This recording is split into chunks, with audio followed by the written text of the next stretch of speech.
Karibu sana mpenzi mtazamaji ndani ya runinga ya Hilche TV. Kama tulivyokuahidi, hapa ndio nyumbani mwa makala tofauti, yawe ni makala ya afya, makala ya elimu, makala ya kilimo na biashara, makala ya spoti, makala ya usanii na sanaa, na vile pia itakuwa ni nyumbani mwa makala ya siasa. Na siku ya leo kwenye makala yetu tunaye bingwa moja ambaye kwa wakati moja alikuwa anachezea timu ya kitaifa ya volleyball inajulikana kama Wafalme Stars, na hivi sasa anajihusisha kwenye ukufunzi wa timu ya kijeshi ukipenda Kenya Defence Forces. Karibu sana ndani ya runinga ya Hilche TV siku ya leo. Mwanzo kabisa tuambie unaitwa nani, unatoka kaunti gani hapa nchini? Asante sana Bwana Hilary. Kwa majina naitwa Sila Makiso kutoka kaunti ya Nandi, lakini nafanya kazi na Kenya Defence Forces na ni mchezaji ambaye nimecheza miaka karibu 30 ya volleyball, na sasa najihusisha na ukufunzi wa volleyball katika taifa hii. Sana katika timu yetu ya Kenya Defence Forces tuko na timu 3 pale. Tuko na timu ya main ya Kenya ulinzi, tuko na Kenya Army, na sasa hivi niko katika Kenya Air Force ambaye mimi ndio head coach pale ya hiyo timu ya volleyball ambayo tuko Division 2. Kabla tufika kwenye timu za Kenya Defence Forces, turudi kule nyumbani kaunti ya Nandi. Sila alizaliwa akiwa na talent ya volleyball ama ilianza vipi? Kwa kusema kweli, mimi nilikuwa sana mkimbiaji wa riadha. Nilikuwa mkimbiaji wa mbio mita 200, mita 400, kuruka viunzi pia, na pia mita 800. Hata wakati mmoja nilikuwa high school, nilikuja nikashiriki katika junior championship ambayo ilikuwa ya kuqualify kwenda Sydney mwaka wa 1996. Lakini wakati hiyo sikuweza kufika ile muda ambayo ilikuwa inahitajika. Volleyball nimeanza nikipenda wakati nilikuwa ninaishi katika kambi ya jeshi ya Laikipia Air Base. Baba yangu alikuwa mwanajeshi, alikuwa pale Laikipia Air Base, na hapo ndio nilianza klasi ya kwanza, yani darasa la kwanza 1985. Kufikia mwaka wa 1988-89 nikaanza kutamani kuwa mwana volleyball. Nilikuwa naweka mipira kwa nyumba yetu, napeleka pale kwa kiwanja, naona vile wanajeshi wanacheza, nikaanza kupenda. Hivyo tu, na baba yangu akanipatia support, tukaanza tu hivyo. Na mwaka wa 1992 nikiwa class 8 nikaweza kuteuliwa kuwa mmoja wa wale washiriki ambao wanaenda kushindana na mashule za siku hizo ilikuwa inaitwa Rift Valley County, ilikuwa inaitwa Rift Valley Province. Na mimi nilikuwa natokea kule Laikipia District. So nikakuwa mmoja hiyo, nikapata kuingia shule ya upili ya Nanyuki High School. Hapo ndio sasa nilianza kunawiri, sababu wale wanajeshi walikuwa wakati wa holiday wananichukua, tunafanya mazoezi pamoja na wao. Wakati wanaenda championship kama kule Nyahururu, Nyeri, Meru na hata Nakuru, walikuwa wanaweza kuja kule shule Nanyuki High, wananichukua, tunaenda kucheza pamoja nao. Na hapo ndio nilianza kuona nyota yangu katika mchezo wa volleyball. Mwaka wa 1996 ndio niliweza kumaliza form 4, na I was the best player in the country katika mashule high school, tukiwa na head coach ambaye ni wa GSU saizi. Pia tulimaliza na wakati mmoja akiwa anasomea SIMAT, Gideon Tarusu. Ndio tulichaguliwa the best players kwa nchi wakati huo. Mwaka huo 1996 ndio niliweza kuitwa katika timu ya taifa ya Kenya, na 97 ndio nikaingia trials, na hivyo ndio nikaweza kupata kuteuliwa kama mchezaji wa middle blocker wa national team tangu 1997, tukicheza na kocha ambaye saizi ni deputy president ambaye ni Paul Bitok. Tulicheza na Lungao, tulicheza na Sami Kirongo, wote hao ni coaches. Tulicheza na Jafeth Munala na wengineo. So hiyo mwaka na mheshimiwa Dan Wanyama pia, na mheshimiwa Duncan Madenge. Yes, Duncan Madenge, hao ndio walikuwa role model Nyeri Town. Tulikuwa nao especially Duncan Madenge, Paul Bitok, David Lungao, tulikuwa nao KCB. Wanyama nikakuja nikaingia naye nikiwa niko Cooperative Bank. Hiyo ni mwaka wa 1997, 98, 99 mpaka 2000. Ndio nikarudi kule jeshi, wakakuja wakanichukua. nikafanya mazoezi na wao hiyo mwaka wa 2001 nikapata kuajiriwa. Kuingia jeshi sasa.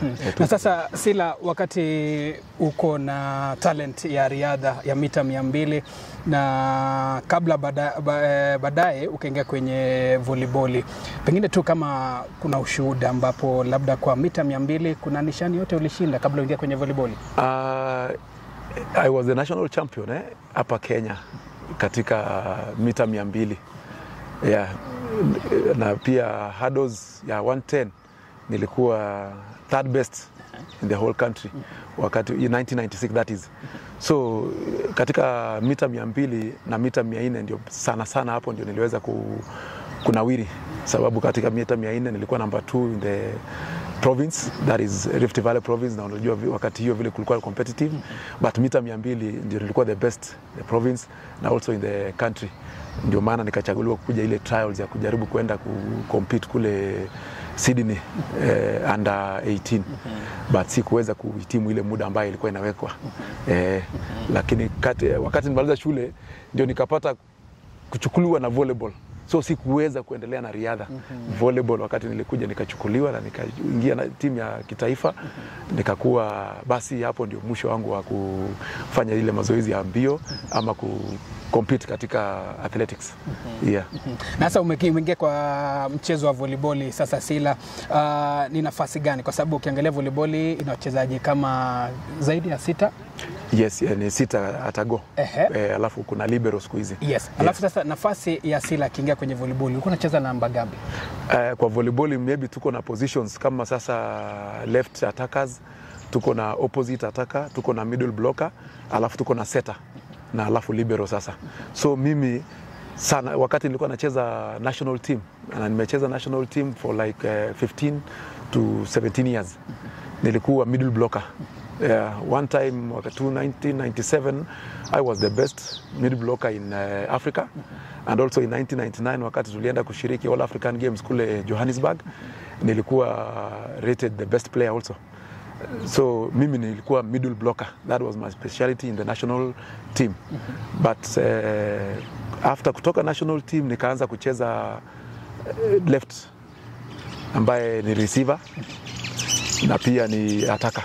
So nilicheza left player mpaka hata katika retirement yangu hii nacheza tu kama ile ya wazee, nacheza hiyo left player nikifanya, but hakuna position ambayo mimi sijacheza katika volleyball. Beat kuna wakati niliumia 2009 tukitoka Tunisia, nikapata injury ya kidole.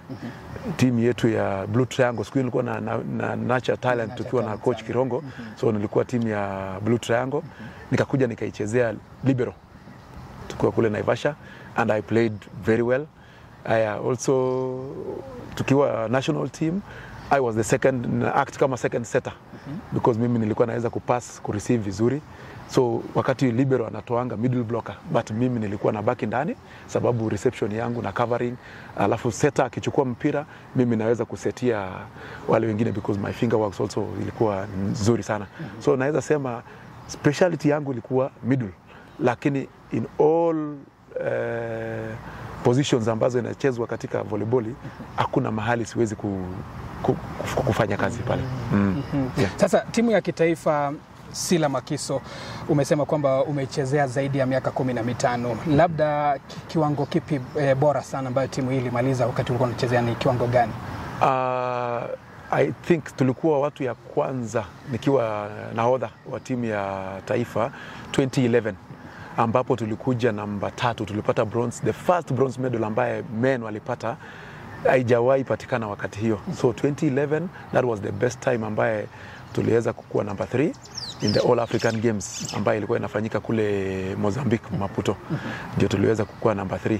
That is the best ambaye mimi wakati nilikuwa nachezea timu ya taifa tulikuwa. But recently mwaka jana tuliweza kupata pia silver ambaye ilikuwa tu All African Games kule Ghana, ilikuwa Ghana, Accra, Ghana. I think All African Games ambaye last year team iliweza kupata silver medal, ambayo unaona sasa from 2011 tulianza kupick, but wakati ile mwingine mchezo ilikuwa ngumu sana. Hii watu ya Waarabu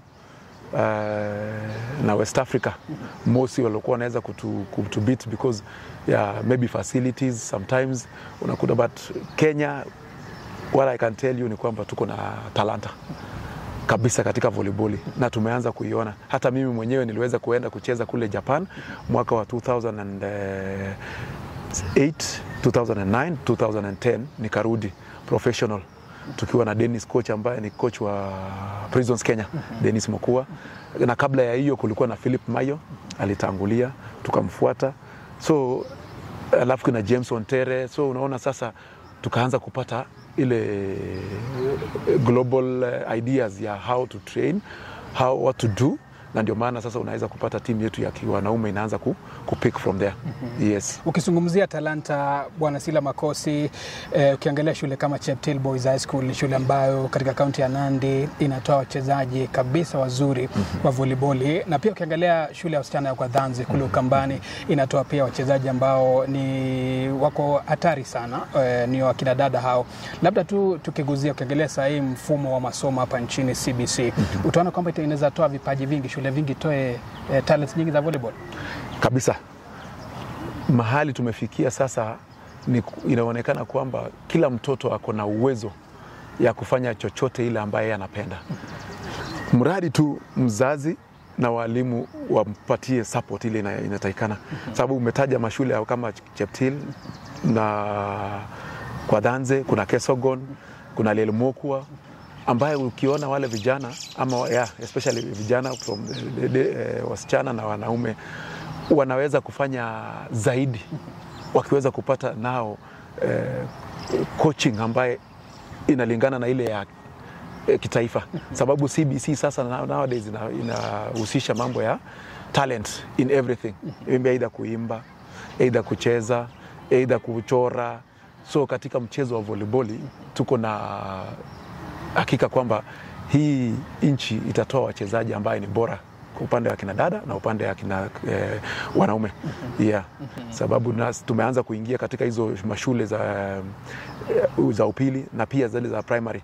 Kama sasa ninaweza taja shule moja ambaye ilikuwa champions on the JSS kwa country ambayo inatoka kule mahali mimi nimezaliwa, inaitwa Bishop Muge Memorial, ambaye iliitwa katika ilinemiwa before the late Bishop Muge, Alexander Muge.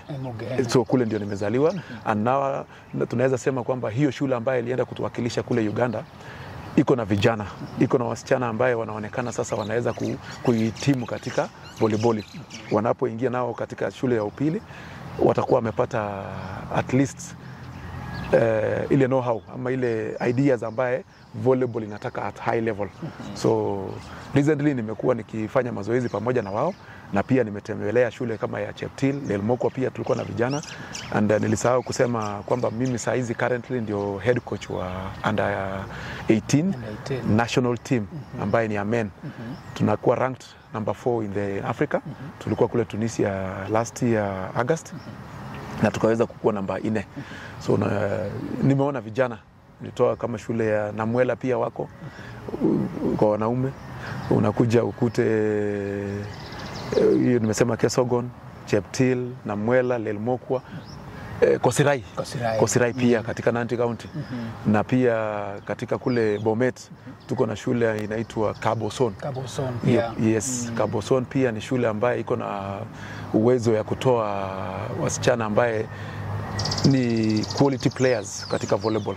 Currently tuko na wengine wako Pipeline, wengine wako KDF ambaye walitoka kule shule. So vile umesema talanta iko katika nchi na tunaweza kuwezesha wachezaji wacheze katika hali ya juu wakiweza tu kupata ile self discipline, kupata good motivation na at least kupata quality training ambaye inahitajika.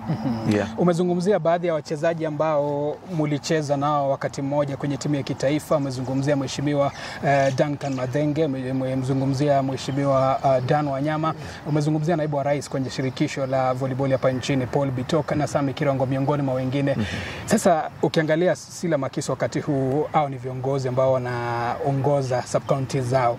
Labda bado kuna urafiki ule mlikuwa nao wakati wa mchezo ama wakati watu wameingia kwa siasa mmetengana kabisa?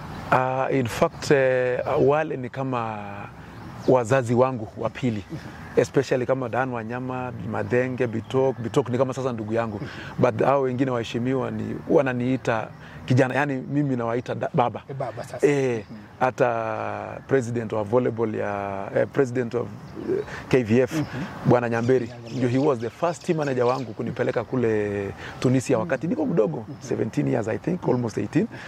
Na sasa yeye aliniita kijana tangu siku hiyo, mimi namuita baba.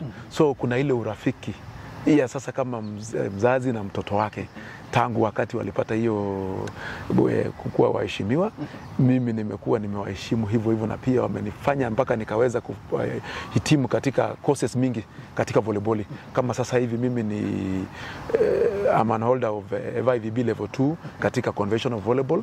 I'm also a beach volleyball coach international. I'm also a coach katika International School of Kenya ambaye iko pale Kitusuru, na mimi ni mkurufunzi wa timu ya high school pale, ya shule ya high school. Ni shule ya mostly Canadians na watu ya US.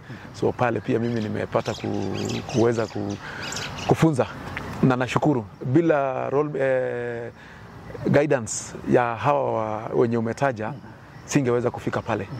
Na alafu kitu nyingine yenye mimi naweza himiza katika wachezaji ambaye tuko nao katika nchi, regardless of any kind of sport, ni kwamba ndio uweze ku-excel, you have to be self-discipline. Hiyo ni kitu ya muhimu kwanza.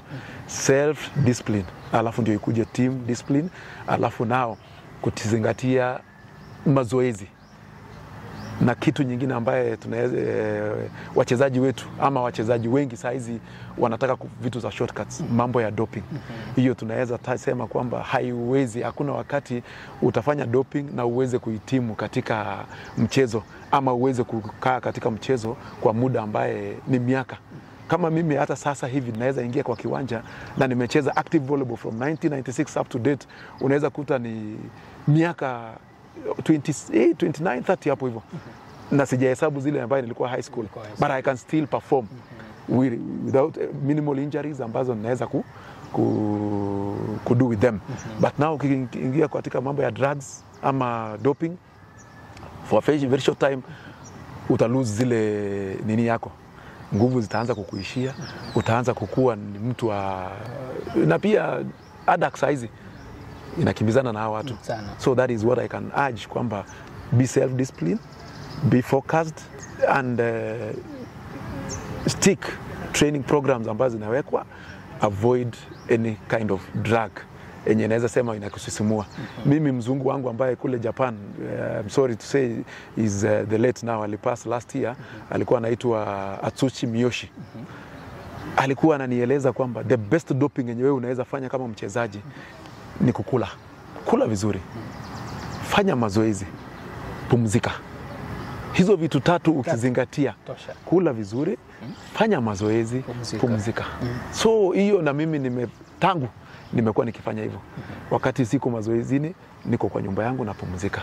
Chakula unakula vile, na Mungu amenijalia afya njema. Hata saa hizi siwezi sema ni mwaka gani nilikuwa mgonjwa, lakini hiyo yote ni hali ya Mungu. But ukifanya mazoezi, ukikula vizuri na upumzike, definitely mwili yako itakuwa sawa. Usiongeze vitu zingine. Usiongeze vitu zingine. Yes. Sasa kuna wakati moja nilikuwa nazungumza na kocha Sami Kirongo, kwa wakati huo alikuwa anafunza timu ya Equity Volleyball Team. Na alinieleza kwamba wakati alikuwa anasoma kwenye shule ya upili, aliweza kupata nafasi ya kucheza na rais wa taifa hili la Kenya, Mheshimiwa William Ruto, akiwa nafikiri Wareng High School. Walikutana kwenye labda wewe mahali umeketi kama Sila Makosi, kuna watu ambao Makiso, kuna watu ambao labda ulikutana ama ulipata nafasi kucheza na labda Rais William Ruto?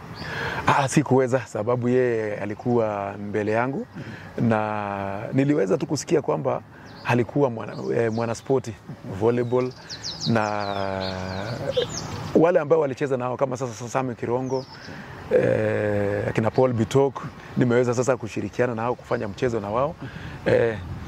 Na mimi pia mwenye naweza sema pia niliweza kuona akifanya hiyo sports yangu iweze kuzidi ni the late General Ogola. The late General Ogola ndio aliweza kunipatia motisha General Ogolla aliweza kunifunza katika Sunday school. Miaka 1986, 87, 89 alinifunza. Lucky enough nikakuja nikaajiriwa katika Air Force na akakuwa base commander yangu Laikipia Air Base. Yeye alinipatia nafasi ya kwenda kucheza kule nje nikiwa bado niko kazini. So naweza sema he is the person pia alinipatia ile platform wakati niko kwa jeshi ya kuweza kufanya nini? Kuenda kule nje. Na yeye alinipatia promotion yangu ya kwanza kwa jeshi under merit, kwamba nimechezea timu ya taifa, nimeweza kwenda kucheza professional kule nje, akanipatia madaraka. The same thing ambaye anafanyia kama mtu kama Helen Obiri, alifanyia watu kama Helen Obiri, akina Paul Tergat. So kuna watu wa ngazi ya juu ambaye pia tumeweza kushirikiana na wao, na tumeona kwamba ukijiheshimu na unyenyekee na ukue self discipline, hakuna chochote ambaye huwezi utafanikiwa. That I can say.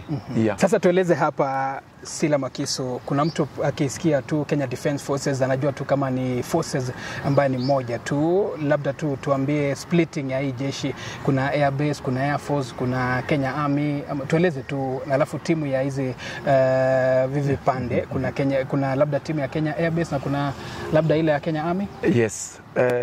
Kenya Defence Forces ni jumla, ni umbrella ambaye na guide.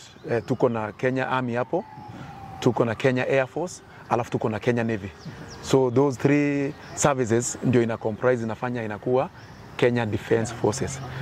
Katika volleyball tuko na timu ya Kenya Defence Forces ambaye tunaita Ulinzi, Ulinzi Stars. So hiyo iko ndio ya wanajeshi wote, comprises of Kenya Air Force, Kenya Navy na Kenya Army. Tuko na timu ya Kenya Army ambayo iko kule Kahawa. Hiyo sasa ni purely Kenya Army peke yake, Kenya peke yake. Katikati ya hiyo pia tuko na teams mbili ambazo ziko Division 2. Tuko na team ni Kenya Air Force. Mimi sasa ndio head coach hapo. Kenya Air Force ambaye ni ya Air Force peke yake, iko Moi Air Base. Moi Air Force ambaye ni iko Laikipia Air Base, iko Wajir Air Base na iko Moi Air Base. Ndani ya hiyo Kenya Air Force iko hapo Moi Air Base Isili ambaye iko Division 2. The same tuko na Kenya Navy. Team ya Kenya Navy ambaye iko Division 2. Iko kule Mombasa Mtongwe. So hao ni watu ya Kenya Navy ambao wako pale peke yao wanacheza. Ndio maana sasa hizi teams tatu, Kenya Army, Kenya Air Force na Kenya Navy, ziko zina feed wapi? Zina feed Kenya Defence Forces. Yes. Ni umbrella sasa. Ni umbrella. So wale watakuwa na uweza kufanya vizuri katika msimu fulani, wanaweza kuchukuliwa na ingia pale hiyo Kenya Defence Forces, wanashiriki pale. The same case kwa volleyball, football, basketball na handball. Iko vikitengo kama vile tulivyosema. Hata pia athletics. Hata athletics. Athletics tuko na athletics, kila kikosi iko na yake. Iko na yake. Lakini wakati wa nationals ndio huwa wanajumuisha the best kutoka kwa Kenya Army, ama watu nasema tuko na units. Athletics sana inakuwa individual event. So mostly watu tunafanya competitions za inter-units, inter-brigades, kitu kama hiyo. Alafu tunachukua the best wakati wa kuingia kama nationals, alafu ndio wanaingia sasa katika timu ya taifa upande wa mbio. Hata hii yetu ya volleyball pia tunakuanga na kitu inaitwa Bora Cup ama Chairman's Cup. Bora Cup, Chairman's Cup inakuanga ya mwenye anasimamia either volleyball ambaye ni base commander Laikipia Air Base, ama football ambaye ni commanding officer Lanet kule. Kama ni basketball inakuwa ni commanding officer 12 engineers. So tunakuanga na hizo michezo katika, alafu tunachagua, tunaenda pale tunaangalia kila unit inakuja na wachezaji wake, ina compete kivyake. So after hiyo wale wametakuwa wamecheza vizuri wanachukuliwa na ingiza wakati ile team za ulinzi ambayo ni ya KDF. Alafu tuna break, next tunangoja next year, hivyo sasa ndio tu watu nafikiri nimefafanua Kenya Defence Forces, Kenya Army, Kenya Air Force na Kenya Navy. Yes. Sasa wakati wa recruitment mko kule mashinani, mnaajiri vijana ambao ni wachanga sana, wengine wenye vikosi vya Kenya Defence Forces. Sasa sekta ya mchezo, Bwana Sila Makiso, mkifika kule uwanjani mko na ofisa ambao wanaandika tu wale makurutu tu wa kufanya kazi, alafu kuna ambao leo wataandika wanamchezo wanaandika kwenye time tofauti na wale wengine? Hapo kusema kweli mambo ya recruitment, kuna sisi wanga tuna nurture talent, tunaangalia wale ambao wamekuwa mzuri, tunaingiza katika teams hizi zetu ambaye hata sasa tukiongea hivi kabla hawajaandikwa kama sasa hivi tuko na vijana ambao wamemaliza shule.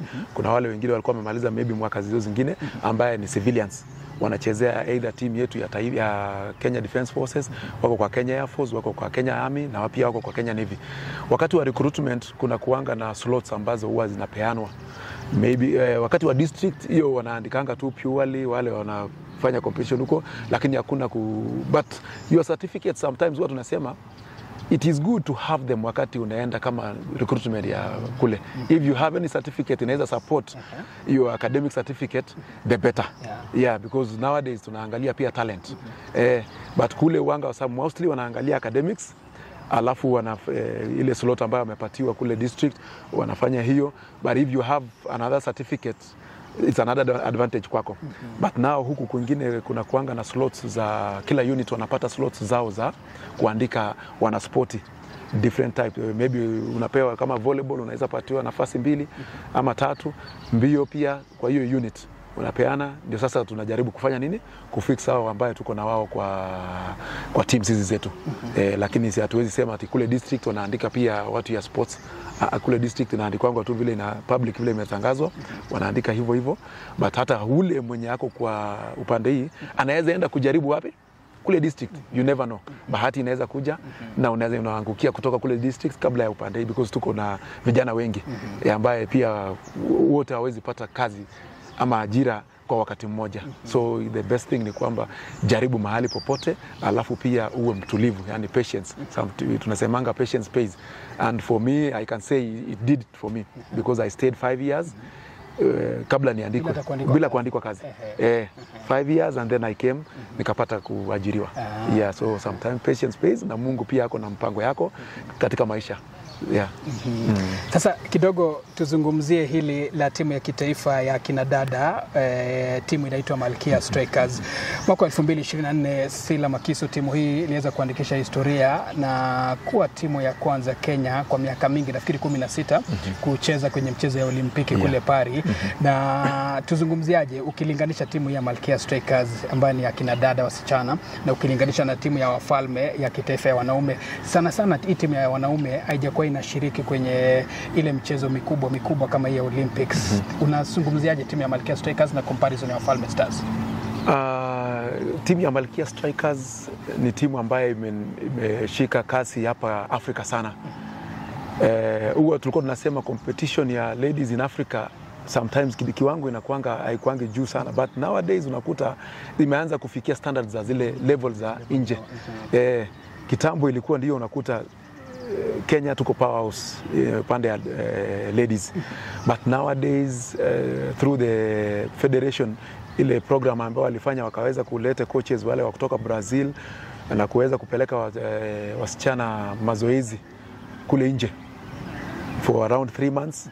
Hiyo ndio iliweza kutuwezesha kufika ile kiwango for the last 16 years, because the last time nakumbuka ilikuwa 2004 ambaye walienda Olympics kule Greece. But now last year wakaweza kuenda Paris. Na waliweza kucheza at least mchezo ambayo unaona inafikia kiwango ya almost ile standard ya teams kama Japan, teams kama Brazil, teams kama Cuba, Poland, all that. And being at that high competitive championship ina motivate the young players na the current players. In that sasa tukiweza kushikilia sasa na kuweza kuwapatia support, especially nao kupeleka kule michezo za nje, kuweza kupeleka competitions zote zile za Afrika na nini, we can say kwamba the future is bright. Hata kwa Wafalme